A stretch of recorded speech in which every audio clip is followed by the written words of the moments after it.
Hello everyone! Ayan, so voice over muna ang peg ng person. So bago yung lahat guys, kung bago kayong dumaan sa akin channel, kung kayo nadaanan, please subscribe and hit the notification bell. Ayan, para in case na mag-upload ako guys, ay dadaan sa inyong wall at mag-notify sa inyo. Ayan, please subscribe to my channel, Evelyn Eb's Diary pala. So, ayan nga guys. So, sa puntong ito ay kami ay papunta ng Natividad. Ayan. So, dumadaan kami sa barangay Magsaysay at dito may baha sa kanila. So, ngayon guys, nandito na yata kami sa barangay Natividad at hinahanap namin ang lugar ng venue.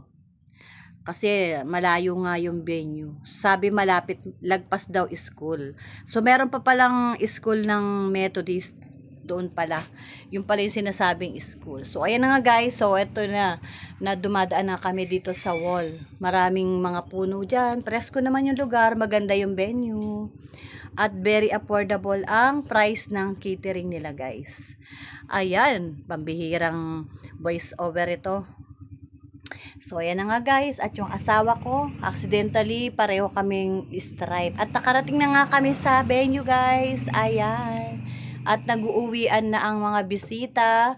Kami na lang pala ang late. At sabi nila, dumating pa kayo. Late na. Sabi gano'n. Charis. Hindi, na nga, nagliligpit na nga at binabalot na. Buti nakaabot pa kami dyan, guys. Eksakto sana, sabi ko, para tapos na yung program. Yun na nga, tapos na ang program at paalis na nga sila. Yan na lang ang tao dyan. Sila na lang dyan. At, syempre, nagpipicture taking. So, yun lang. Maraming salamat. Bye-bye.